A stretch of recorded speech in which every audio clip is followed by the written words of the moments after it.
informes, procesos, investigaciones, reportes, que incluso programas que nos van a permitir llevar una adecuada planificación de recursos, una ejecución óptima y llevar a nuestro usuario, que al final es a quien nos debemos y por quien un día decidimos estar en esta profesión, brindarlo de la mejor manera.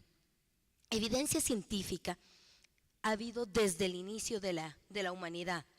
Lo que no hemos tenido es la manera sistemática de poder hacer todos los reportes, informes, sino que ha sido con el pasar del tiempo que se ha venido gestando la necesidad de crear de una manera técnica, uniformada, todas las cosas que nosotros queremos representar, reportar o informar para que todos entendamos en un lenguaje común.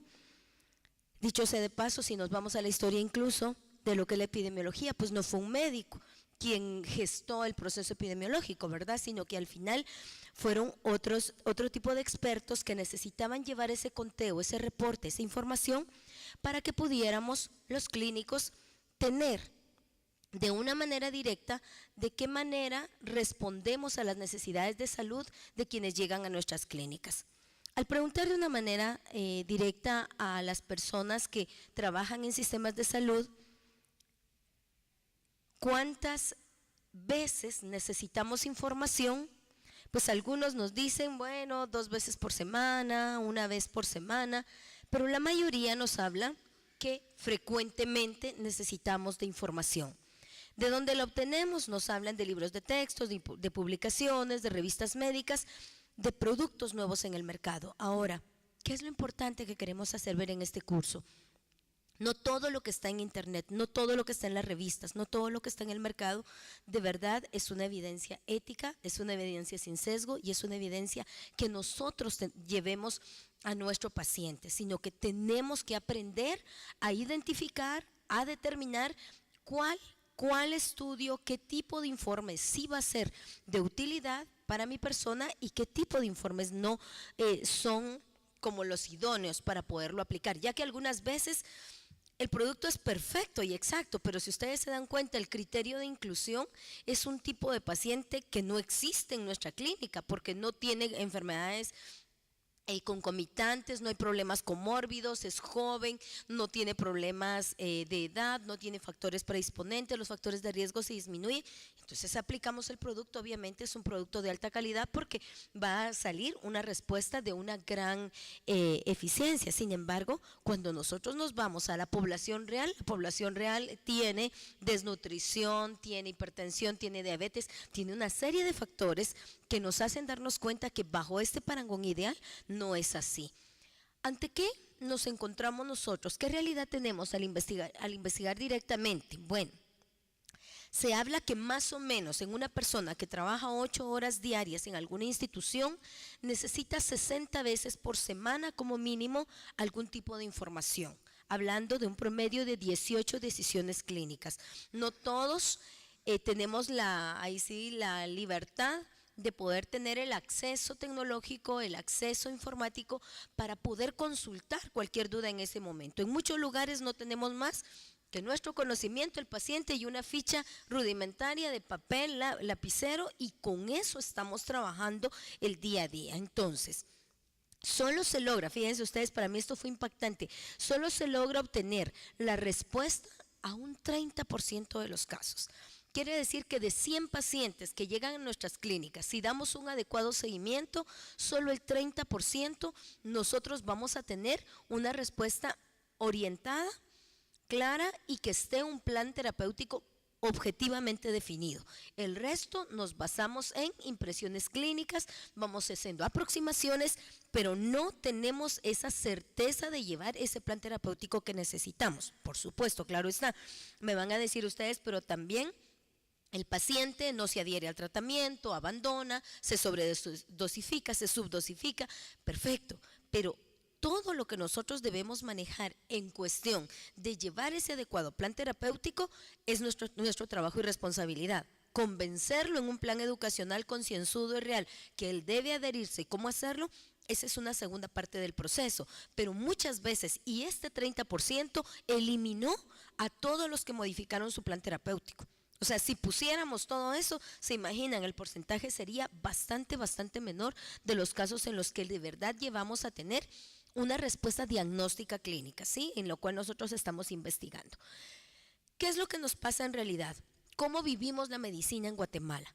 Bajo consultas de pasillo, libros de texto y la mayoría, y me incluyo en ellos, y al final es algo que tenemos que ir cambiando, que buscamos el texto en español, ¿verdad? Ay, no, ese está en alemán, ese está en inglés, entonces mejor busco el que esté más cercano a mí y buscamos el libro de texto en español mismo, que nos está dando un retraso en 10 años de actualización de conocimiento. Entonces vamos ya con 10 años de atraso, o revistas que en muchas ocasiones son demasiado desorganizadas, no tienen información ética o no nos brindan lo que en realidad nosotros estamos esperando. ¿Qué es lo que pasa con la revista? Está hecha para población anglosajona, para otro tipo de cultura, para otro tipo de población, y entonces cuando nosotros esperamos la respuesta, no se encuentra. Entremos un poquito en la evidencia, tal vez así convencemos a quienes no nos, todavía a la fecha tomamos la medicina en evidencia como algo que no es bueno y no nos va a ayudar y no sirve. Se hizo una investigación en Oxford en la cual, acá les dejo las medianas que se tomaron, y se consultó, era una encuesta y la cual se tomó el tiempo que se dedica a leer sobre los casos de sus pacientes, o sea, no lo que nos dejaban de que esta semana es de hipertensión, esta semana es de diarrea, no, sino de sus casos de pacientes, cuánto dedicaban.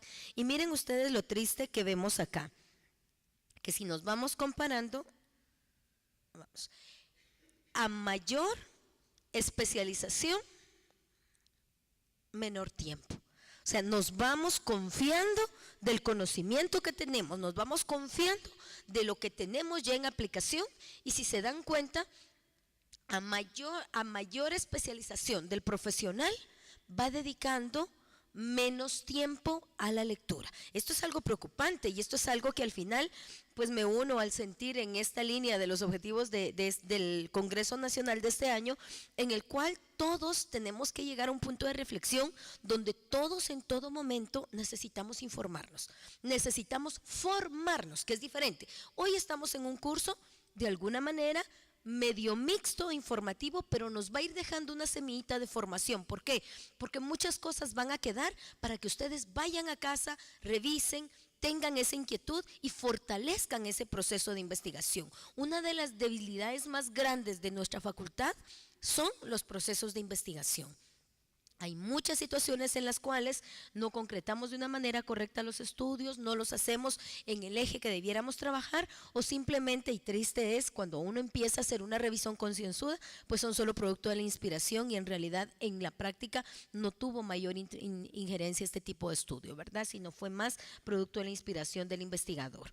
Entonces, en este mismo estudio pregunta, ¿se sigue dedicando poco tiempo a leer sobre los pacientes? Se hace un seguimiento luego de que les hicieron el primer estudio, se les deja, se vuelve a hacer una consulta, y de nuevo, si ustedes se dan cuenta, siempre vamos de menor a mayor en función del tiempo de especialización. Esto es lógico, porque el estudiante se está formando. Por lo tanto, es esponja, tiene que captar todo lo que necesita en su proceso de formación. Sin embargo, si podemos notar, en los de posgrado, en 1975 leían un 30% y en pregrado leían un 40%. ¿Qué es lo que estamos viendo en función a lo que se hace ahora? Si se dan cuenta, el porcentaje no cambia, o sea que es nuestra actitud y nuestra tendencia. Entonces, ¿por qué tenemos nosotros? ¿Por qué la necesidad? ¿Por qué hablar de un curso de investigación clínica? Si uno dice, la gran investigación la vimos en seminario, en bachillerato, la vimos en primer año, la vimos en segundo, y es un nombre que nos acompaña durante toda la carrera. Pero yo les preguntaría en este momento, de todos los que hoy aquí estamos, y ojalá sea un sesgo mi presunción, pero yo les pregunto en este momento, levantemos la mano, ¿quiénes estamos en este momento haciendo una investigación clínica planificada? Muy bien. Del porcentaje que estamos, pensemos, ¿será usted un 2%, doctora? Sin embargo, sí levantó la mano, ¿verdad? Sin embargo, todos, y esto es algo importante, todos hacemos investigación clínica todos los días. Todos, con cada caso que llega con nosotros, con cada consulta que nos llega, con cada proyecto que llega a nuestra clínica, a nuestra oficina, todos estamos haciendo investigación. ¿Qué es lo que pasa? Que no la planificamos. Y luego pues tampoco publicamos porque al final fue uno más, uno menos, ahí pasó. Y entonces, ¿qué pretendemos? En este mundo tan complejo, algunas veces viejas preguntas requieren de nuevas respuestas. A veces queremos descubrir el subtipo de qué sé yo, el serotipo que nos está provocando una enfermedad que ni siquiera hemos visto y documentado en el país, cuando todos los días vemos diarrea, todos los días vemos desnutrición, seguimos viendo mortalidad materna, seguimos viendo jóvenes menores de 15 años o 15 años embarazadas. Seguimos teniendo mucho problema social al cual no estamos poniendo la atención debida. ¿Qué es lo que al final nos pasa? Tenemos casos, lo investigamos, a veces tenemos casos sumamente interesantes, pero ay, qué aburrido tener que contarlo, ¿verdad? Y cuando estamos en hospitales, escuela y nos dicen, bueno, vamos a presentar un caso interesante, pero es que hay que prepararlo. Nah, que lo presenten los residentes, que lo preparen, que lo haga el externo. Y nosotros, con todo el conocimiento que tenemos, con toda la experiencia que hemos venido jalando por años, no somos los que tomamos esa responsabilidad de dar esa nueva alternativa. No importa lo frecuente o antiguo que sea un proceso, tenemos que asumir ese rol de responsabilidad, porque miren, en esto vivimos. Y esa es la triste realidad del médico, no solo de Guatemala. Hemos tenido oportunidad, bendito sea Dios, de conocer grupos de muchos países a nivel de la especialidad, a nivel de epidemiología, a nivel de rehabilitación, a nivel general. ¿Y qué es lo que nos encontramos? La evidencia existe, la evidencia está, pero lamentablemente no llevamos procesos integrados de nuestra práctica clínica ordenada con una capacidad técnica y una buena administración de recursos y llevar una investigación con modelo científico documentado para que tengamos que los resultados que nosotros vayamos integrando puedan aplicarse en nuestra práctica clínica diaria a los pacientes. Esta brecha es algo que tenemos que asumir el reto de saltarla. Tenemos que decidir el contar con Guatemala, con un país con tecnología, con recursos, con información, con datos nuestros, porque muchas veces terminamos, ¿con quién nos parecemos más? ¿Con México o con Costa Rica? Es complejo, nos parecemos más a México. En México hay más pobreza, en México hay más exclusión, en México hay más diferencia social. ¿Y qué hacemos? Como Costa Rica es nuestro parangón de competencia y es con quien estamos en Centroamérica y con quien no sé por qué queremos ganar o que nos ganen, pero al final es el punto con quien tenemos. Agarramos muchos estudios de Costa Rica, agarramos muchos procesos de Costa Rica que a nuestra población muchas veces no lo podemos aplicar de una manera correcta. No podemos hacer ese proceso de armonización o de traslado, de validación, porque es muy distinto el grupo poblacional. Entonces nuestra brecha, cuando tenemos la inquietud de generar nuevo conocimiento y de hacerlo, no encontramos el método correcto o no utilizamos el diseño idóneo para que de verdad tengamos esa información que nosotros esperamos trabajar. Entonces, ¿cuáles son nuestras realidades? ¿Qué dificultades tenemos para aplicar resultados científicos en Guatemala? Confusión conceptual. Solo el hecho de que el día de hoy yo les pregunte, porque lo acabamos de vivir con un grupo de especialistas que terminaron un curso de investigación con nosotros en un estudio prospectivo. ¿Cómo definen, cómo perciben, cómo orientan un estudio prospectivo? Es increíble. Y aquí, si pusiéramos a cada uno que nos plantearan en un ejercicio cuál es su conocimiento, cuál es el enfoque que dan a un proceso prospectivo, cada uno lo va a manejar de manera muy diferente. Uno lo van a utilizar en temporalidad, otros lo van a utilizar en causa-efecto, otros lo van a utilizar en la línea que se dé la pregunta de la investigación y así vamos cada uno. Entonces es urgente y por eso la medicina basada en evidencia nos va como uniformando, nos va dando pautas en la cual todos sepamos que cuando hablamos de un estudio prospectivo, es un estudio prospectivo, no son acercamientos ni suposiciones, para no tener iniciativas diversas, porque de pronto muchos estamos trabajando en un mismo eje, tenemos una información muy cercana, sin embargo, la iniciativa de trabajo se va dispersando tanto que al final, mucho lo hemos oído, la unión hace la fuerza, y en la medida que todos estemos trabajando un eje orientado y en una misma iniciativa, pues nos vamos a fortalecer y vamos a alcanzar de una forma más rápida, más efectiva, más eficiente y con mejor resultado ese tipo de orientación. Barreras y resistencias a los cambios, ¿va? Para mí la medicina de evidencia es un cuento, es una nueva moda, así es la medicina, yo ya tengo tiempo y esto va bien y esto va a pasar y a mí esto no me interesa.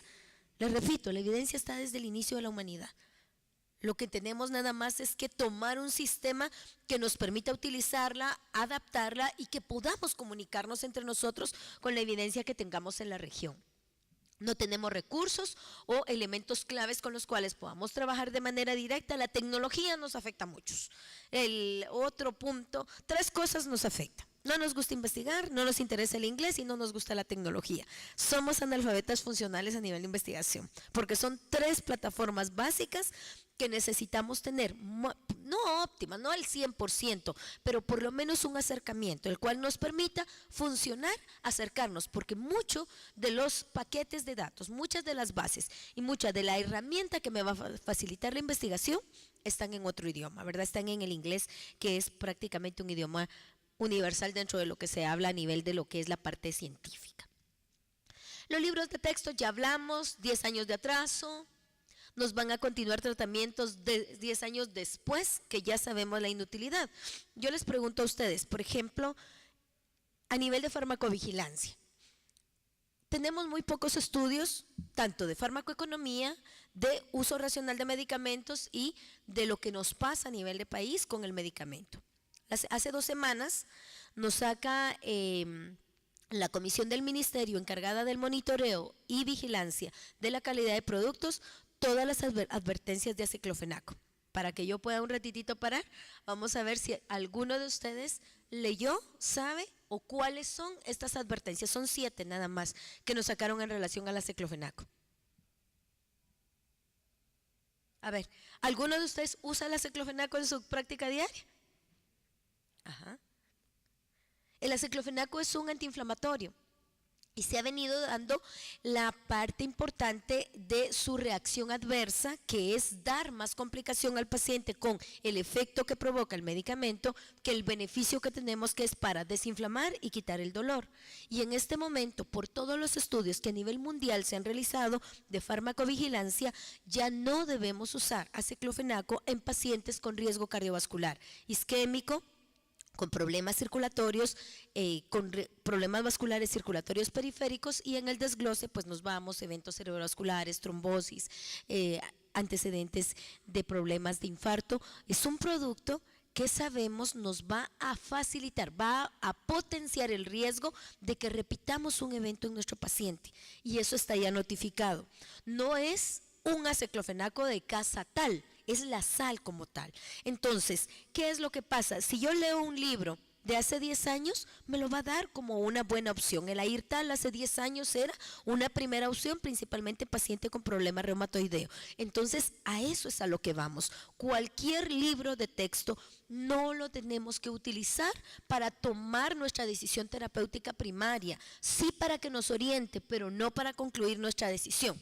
Sin embargo, las guías que son más cercanas, que en teoría tenemos que revisar bianual, que estamos haciendo la revisión sistemática de procesos basado en la medicina de evidencia, entonces va a tener una sugerencia, una recomendación más cercana a lo que nosotros debemos ir utilizando por esa dinámica que se da entre todos los estudios. Entonces, tenemos 3 soluciones para la problemática, y de estas 3 soluciones nos dice, para quitar esa brecha de los 10 años, para llegar al punto de actualización.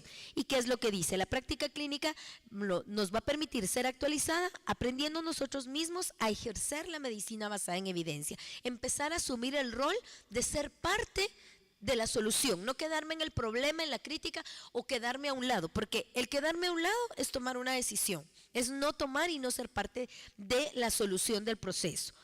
buscando y aplicando revisiones médicas basadas en evidencia. Hay que investigar, tenemos que saber la manera concienzuda y la manera eficiente de buscar información. Ese tema es el que continúa, así que se va a ser muy apasionado para ustedes, ya que les va a permitir abrir los ojos y ver de qué manera pueden llegar a lo que ustedes necesitan, pero teniendo esa fuerza y ese nivel de recomendación alto para que lo que vayan a usar sea lo mejor para sus pacientes, y aceptando protocolos clínicos basados en evidencia elaborados por nuestros colegas.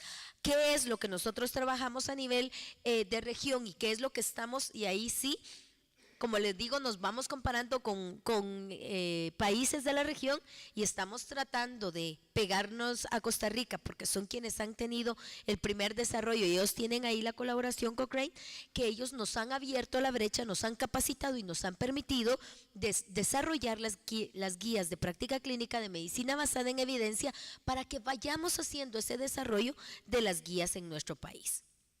Entremos en materia entonces. La ponencia trata de la medicina basada en evidencia. ¿Qué es en sí? Porque vimos que era una de esas 3 alternativas con las que vamos a quitar esa brecha que nos está permitiendo tener un conocimiento obsoleto a pesar de que estudiemos, porque no está diciendo que no lo hagamos. Se imagina el colega que no lo hace, pero nosotros que lo estamos haciendo, estamos teniendo ese rezago en temporalidad. ¿Qué es lo importante?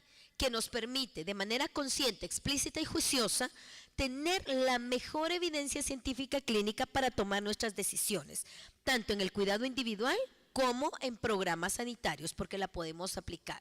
Acá, pues es Archie Cochrane quien ya decidió él hacer la integración, es un legado de él, fue epidemiólogo británico, falleció en 1988, se considera un verdadero pionero en la estrategia. Han habido varios colegas que han contribuido con él. En 1973 él desarrolló su libro de efectividad y eficiencia, mismo que lo podemos obtener de manera accesible porque es lo que nos hace. ¿Qué es lo que tenemos que hacer? Lo mejor de manera oportuna al menor costo. Eso es la esencia de nuestro trabajo en excelencia. A eso se enfoca este libro. Y la filosofía es que consiste en darnos orientaciones para resolver problemas clínicos, cambiar ese paradigma médico en el cual mi conocimiento, mi palabra, lo que yo digo es ley, pues a saber hasta dónde, ¿verdad? A ver hasta qué fecha de que el que va estudiando me alcance y defina si es así o no. Reconoce que la intuición en la experiencia clínica, que eso es muy importante, no sistemática y el razonamiento de la enfermedad son fundamentos insuficientes. No es que no los tome en cuenta, pero yo tengo una intuición, yo tengo como la sospecha de, sin embargo, debo investigar, debo concretar, debo irme de manera razonada siguiendo de una manera formal las reglas para complementar una investigación clínica para terminar en informaciones de eficiencia y efectividad y da menos valor a la autoridad que lo que el paradigma tradicional lo hace. Y por eso hemos encontrado una alta resistencia en quienes viven en autoridad. Y es donde más problema tenemos para entrar. ¿Por qué? Porque cuando uno dice es que le quita esa ponderancia altísima a la autoridad. Para mí la autoridad vale y vale mucho. Pero unámosle la evidencia. Si la evidencia y la autoridad van en la misma línea y tienen el mismo final, se imaginan un bombazo en el que vamos a trabajar en el producto que sea, porque vamos a llenar toda la expectativa que uno como médico tiene cuando está investigando algo de un proceso. Nos permite conceptualizar como un cambio de paradigma y que hoy por hoy tiene validez, o sea, no es algo que haya pasado de moda, a pesar que desde el 88, es de los 80s, la época no ha pasado de moda y para algunos resulta a veces siendo la primera etapa o lo primero que vamos trabajando en relación al desarrollo de investigación en la práctica clínica. Entonces, ¿qué es un principio fundamental? Dice que la evidencia por sí sola no es suficiente para la toma de decisiones clínicas. Quiere decir que nosotros debemos calcular el riesgo-beneficio de nuestro paciente, las inconveniencias, los costos asociados para que todas las alternativas con las que contemos sean llevadas. Y saben que hay países, porque nosotros no hemos logrado, tenemos solo una guía en la cual hemos logrado integrar al paciente y familia, pero en general hay países donde la misma guía de práctica clínica tiene su capítulo y su parte del usuario. El paciente, el familiar, el cuidador emite su parte de opinión en función de complicación de utilización, de qué prefiere, si inyectado o tomado, de cuál le ha permitido tener mejor adherencia. Y para nosotros nos permite ofrecerle ese menú al paciente sabiendo que estamos en la línea del tratamiento que queremos brindarle. Por lo tanto, la adherencia mejorará. Y eso es bien importante, el que toma en cuenta al usuario, que es algo que nosotros, usted se calla, yo soy el médico, yo soy el que sé, porque ¿quién estudió? Pasa en muchas clínicas, ¿verdad? Sin embargo, hoy por hoy, pacientes con enfermedades crónicas, lupus, leucemias, artritis, el paciente es un hiperexperto porque él potencializa su tiempo, conocimiento y con el internet, y ellos le llevan a uno cada información que a veces uno dice, ¿y esto de dónde lo sacó? Pero ellos se comunican con otros países, tienen grupos de apoyo, hay colegas que les soportan. O sea, hoy por hoy el paciente es alguien importantísimo para poder desarrollar la mejor evidencia en la cual nosotros vamos trabajando. Establece entonces, una jerarquía en la cual nos va dando una guía para la toma de decisiones. Entonces, los aspectos que debemos reflexionar son que significa que la evidencia va a ser aplicada de manera consistente. Eso quiere decir que no importa el momento, el lugar y quién dé el seguimiento a una consulta, a una patología de un paciente, pero la consistencia del plan se va a mantener si todos manejamos esta información común. La medicina basada en evidencia es juiciosa porque exige la incorporación de la pericia clínica. No nos está quitando valor a nuestra práctica diaria, porque yo siento que eso es el temor de muchos, que cada vez que hablamos es como, ay no, estos se volvieron solo epidemiólogos, se volvieron solo salubristas y se les olvidó que la clínica es lo más importante. No es eso, porque el juicio clínico, el juicio de decisión lo tomamos cada uno con el paciente, y esa es la incorporación que tiene la parte bella, si ustedes quieren verlo así, de la integración general de la medicina basada en evidencia, porque toma en cuenta esto, todas las circunstancias clínicas únicas, porque si se dan cuenta en muchos casos cada paciente es uno por cada uno de sus factores coadyuvantes, y cada enfermo, ahí sí que con su riesgo basal, con sus condiciones comórbidas, sus creencias y preferencias, y eso es otro punto importantísimo, porque nuestra parte cultural, ¿qué es Guatemala? Guatemala es un país multicultural, multilingüe, multiétnico. Es un país de una mezcla de cambios increíbles a nivel general de atención. Y no vamos nosotros a llevar una práctica, una atención occidental al oriente, porque total y completamente la población no lo rechaza, ¿verdad? Entonces tenemos que tener en cuenta hasta la parte de creencias culturales y preferencias del paciente. ¿A dónde vamos a utilizar la mejor evidencia clínica? Que proviene de investigar. No tenemos otra manera de tener evidencia sino investigando. Entonces debemos ser capaces de discernir cuál es la mejor evidencia, tener un análisis crítico de todo lo que llega a nuestro escritorio. ¿Qué es lo que llega en su mayoría? La información de las casas médicas, ¿verdad? Y lo que primero nos llega, se habla que el primer mercado para poder lanzar un producto nuevo en las compañías farmacéuticas son los curanderos, los farmacéuticos, los médicos generales y los estudiantes de medicina. Son a los primeros lugares donde llega, porque son las personas que se van a valer del informe que ellos llegan y van a empezar a mover el producto. Hasta el final entran los especialistas, porque saben que no es al que más fácil van a poder convencer, pero el producto ya se está moviendo. El producto ya está teniendo una rotación y ya está teniendo una experiencia, porque es de esa manera como ellos van haciendo su parte de mercado. Nosotros como parte usuaria del mercado, porque es la manera en que vamos adquiriendo el conocimiento, pues tengamos bases y datos para poder debatirles, para poder decirles, sí señor, lo que me trae es muy bueno, pero por esto, esto y esto, yo no puedo ser parte de lo que me está planteando. Simplemente lo escuchamos y tomamos nuestra decisión y desechamos el proceso de utilizar el producto de manera directa. Porque Es una realidad en muchos de nuestros procesos de trabajo. ¿A cuántos no? Esa manzana viene bajo el abono de otro tipo de producto, bajo otra motivación. ¿Cuántos no trabajan por cupones? ¿Cuántos no trabajan por llegar a la cuota que piden, porque tiene que llevarse el papelito el paciente, porque tiene que llegar a un lugar? Eso es situaciones de ética, también lo vamos a manejar el día de hoy, porque no nos hicimos médicos para eso. Que un sistema nos va manchando y nos va arrastrando, sí, pero eso no es evidencia. Eso no es ciencia, eso no es investigación y eso no es para lo que nosotros hemos venido trabajando. Entonces, regresando al tema, la jerarquía de la evidencia busca encontrar la mayor jerarquía, o sea, del nivel más alto que podamos tener, porque siempre va a haber evidencia y así sea. Nuestra práctica diaria no sistematizada, no documentada, no publicada, no registrada, tiene un nivel, tiene un grado en el cual podemos ponerle. O sea, hasta lo que cada día hacemos en nuestro expediente lo vamos a poder tomar para poder incluirlo en cualquier proceso de investigación que necesitemos. Y entonces, como podemos ver la pirámide, por supuesto, entre más controlado sea un estudio, esto es todo lo que son investigación planificada, y entre más controlado sea un estudio, va a tener mayor nivel de evidencia. Todos estos son estudios analíticos, casos controles, cohortes,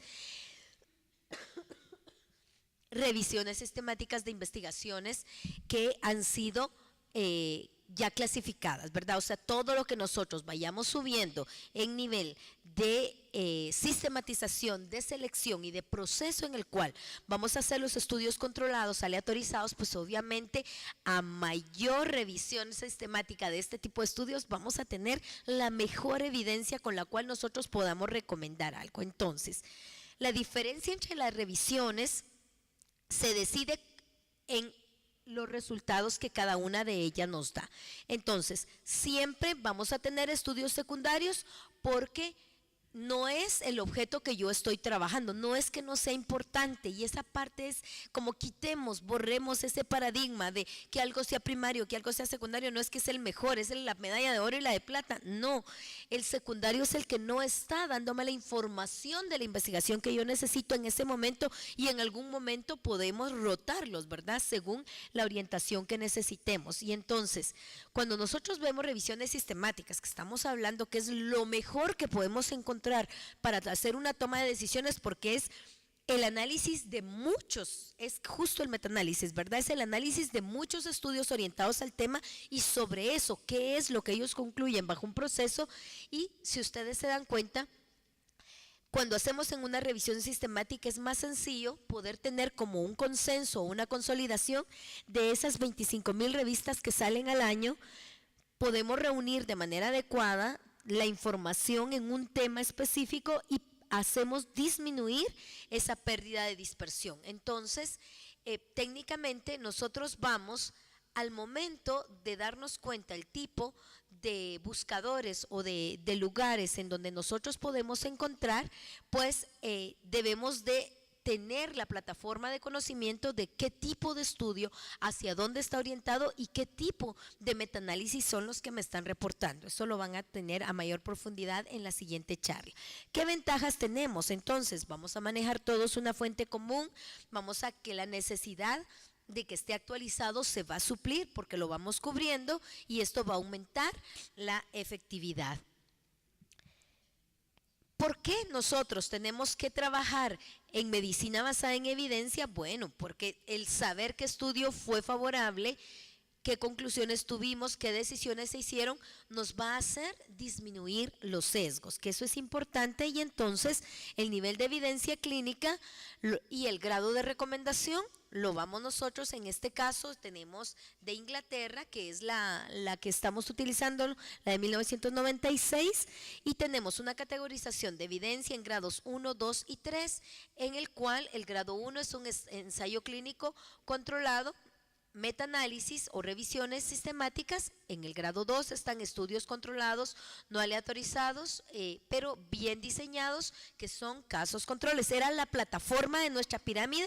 Esto es un grado 2. Imagínense que aún los estudios analíticos no tienen el mayor alto nivel de evidencia, o sea, necesitamos tener como muy pulido lo que vamos a trabajar para darle un alto nivel, pero El estudio no controlado o los consensos tienen un grado 3, o sea, todos tenemos un espacio y podemos trabajar. La fuerza de recomendación pues va a ser A, B y C, y cuando revisen guías ustedes van a encontrar estos parámetros fuera de los márgenes para que cuando ustedes miren, este es A, quiere decir que está basada directamente en una evidencia categoría 1. Quiere decir que hubo un metaanálisis o un buen estudio controlado aleatorizado que nos permitió un buen grupo poblacional para tener esa conclusión con alto grado de fuerza para recomendarlo. Una fuerza B está basada directamente en evidencia 2 o algunos que a partir de la eficacia de categoría 1 deben ser considerados como 2 por el tipo de estudio en el cual se fue diseñando. Y el C va a estar basado directamente en categorías 3, que son estudios no controlados, consensos o experiencia. Nosotros aplicamos dentro de lo que es mi práctica de medicina basada en evidencia, en desarrollo de guías de práctica clínica del Seguro Social, aplicamos esta tabla en la cual tenemos cada una de las subdivisiones misma, que no es la única que podemos tener, sino hay varias en el mercado. ¿Qué es lo importante? En el mercado de salud, ¿verdad? Pero ¿qué es lo importante? Que cuando vayamos a desarrollar una estrategia de formulación de guías de práctica clínica, estandaricemos cuál vamos a usar para que todos sepamos qué quiere decir cada una de nuestras simbologías dentro del desarrollo de guías. Si ustedes ven, la jerarquía está muy parecida a la anterior y lo único que vamos teniendo subdivisiones para que estemos más claros al momento que vamos haciendo cada uno la recomendación, el nivel de evidencia de cada uno de los segmentos que hemos incluido en nuestra investigación o en nuestra guía para el desarrollo de la práctica. Técnicas clínicas, humanismo, responsabilidad social es importante. Olvidamos la parte ecológica, olvidamos la parte general en la cual nosotros no tomamos en cuenta políticas de salud, la parte en la cual debemos enfocarnos en un rol de intervenciones directo para nuestros pacientes. Entonces, el médico debe involucrarse en temas de disminución de pobreza, debe involucrarse en temas de disminución de contaminación ambiental, de desarrollo tecnológico, porque somos el usuario directo de estas herramientas. Los desafíos que tenemos, por los cuales en todo momento tenemos esta luchita y este reloj me gustó mucho, porque muchas veces en nuestro reloj hay penas, hay deudas, hay fórmulas, hay todo, lo que menos hay son minutos, ¿verdad? Porque todo el tiempo estamos contrarreloj en todo lo que hacemos. Por lo tanto, el desarrollar guías de práctica clínica en medicina nos va a permitir el que podamos tomar la mejor decisión, llevar la mejor evidencia, que el cuidado de nuestros pacientes sea de la mejor manera, de la heterogeneidad que encontramos en el mercado, del efecto positivo, no efecto negativo de algo al hacer revisiones. Y este es el globograma que lo aprenderemos hoy a manejar, cómo interpretarlo, poder decidir cuál va a ser la mejor opción que mi paciente va a poder tomar ante la eficacia de lo que yo pueda brindarle al estar expuesto o en un grupo, control de no expuestos, y poder definir si lo que estamos encontrando le expone o va en favor. Y esto, por ejemplo, en medicamentos, si estamos viendo un medicamento, pues tenemos que buscar que vaya en favor, porque cuando nosotros tomamos decisiones, por ejemplo, este es un metaanálisis que nos habla de si es útil el reposo en cama. Hicieron una revisión sistemática de estudios controlados, incluyeron 10 y encontramos que no hay menos eficacia en el reposo en cama. Principalmente este caso lo jalé por el área en la que yo trabajo, en función de que hoy por hoy en un 80% de protocolos de pacientes con dolores lumbares ya no recomiendan reposo. Y eso ya está con evidencia demostrada, eso ya está en casi 20 años después de que esto se empezó a aplicar. Hoy por hoy ya lo estamos llevando a la práctica y es algo que estaba desde hace años. Y yo empecé hace 20 años en mi formación profesional aprendiendo a que había que dejar en reposo, contracción y haciendo un montón de peripecias que hoy por hoy sabemos no le traen ningún beneficio al paciente. Entonces, está por demás el mencionar que para disminuir tiempo, para hacer conciencia a nuestros usuarios, para llenar vacíos de conocimiento, la medicina basada en evidencia nos permite llevar a una práctica clínica diaria basada en evidencia, porque los proveedores necesitan Y para terminar, el tener guías, pero que sean guías de nuestra evidencia local, que sea en colaboración con expertos de distintas áreas de información analizada, porque para tomar decisiones en evidencia debemos tomar en cuenta las variabilidades clínicas, la práctica empírica. Un tercio de nuestras decisiones son empíricos, a pesar de que todos hemos pasado por la universidad. La tercera parte de lo que decidimos está basada en el empirismo, resultados inciertos, tener mejor un uso racional de prestaciones y recursos, cubrir nuestra demanda social y el problema relacionado a la información, ¿verdad? Que es mucha, que nos hace falta tiempo. Entonces, nos vamos de las incertidumbres clínicas a programas sanitarios. Un programa sanitario va a ser eficiente si cuenta con una adecuada cantidad de guías para poderlo aplicar. Entonces, ese es el sueño que tenemos, que un día, de esta manera, formulando de una manera correcta, buscando información, nuestras preguntas, nos permita que la cultura profesional científica, que son ustedes el día de hoy, esta parte del médico que quiere desarrollar esa investigación, esa información, lo analicemos todos los días, tomando decisiones, viendo la consideración de no hacer daño, disminuyendo la brecha del tiempo para que nuestras decisiones puedan, pues, cada vez ser las mejores, ¿verdad? Porque hoy por hoy cada uno sabrá si estuvo tomando o hizo la mejor decisión con su paciente, y entonces las guías de práctica clínica no es más que ese conjunto de herramientas modernas que nos ha permitido llevar la adaptación de la medicina basada en evidencia para que podamos tomar en cuenta con seriedad la experiencia de cada uno. ¿Qué es lo importante que debemos incluir en una pregunta para poder llevar a desarrollo una guía de práctica clínica? La causa de lo que vamos a investigar, su diagnóstico diferencial, los test diagnósticos que existen, el pronóstico, el tratamiento, las medidas preventivas, la búsqueda de la información, y entonces debo formularme una pregunta. Y es acá donde todos en algún momento podemos por lo menos desarrollar una guía al año, podríamos desarrollar más, pero si nos proponemos cada uno, podemos hacer grupos unidos y desarrollar una guía en la cual veamos la eficacia de un tratamiento, la seguridad del uso de una alternativa, la búsqueda de pruebas consistentes, la búsqueda de evidencia concluyente, para que nos respondan elementos a saber: el paciente o nuestro problema de interés, la intervención que vamos a considerar, la intervención con la que se va a comparar y qué resultado clínico es el que vamos a valorar. Entonces, esto es un ejemplo de cómo un criterio primario me lleva a hacer la formulación de una pregunta. Tengo criterios secundarios que van a ser como la parte, como los objetivos específicos, digámoslo de alguna manera, cuando nos orientamos en el método científico, qué es lo que voy a desmenuzar de mi pregunta, cuáles van a ser mis resultados y cómo puede ser aplicable. Entonces, de una forma más sencilla, tengo mi pregunta, y la pregunta sería: ¿el rendimiento diagnóstico de la elección de detección de microalbuminuria mediante tiras reactivas es suficiente como para incluirlo en el seguimiento habitual de pacientes diabéticos?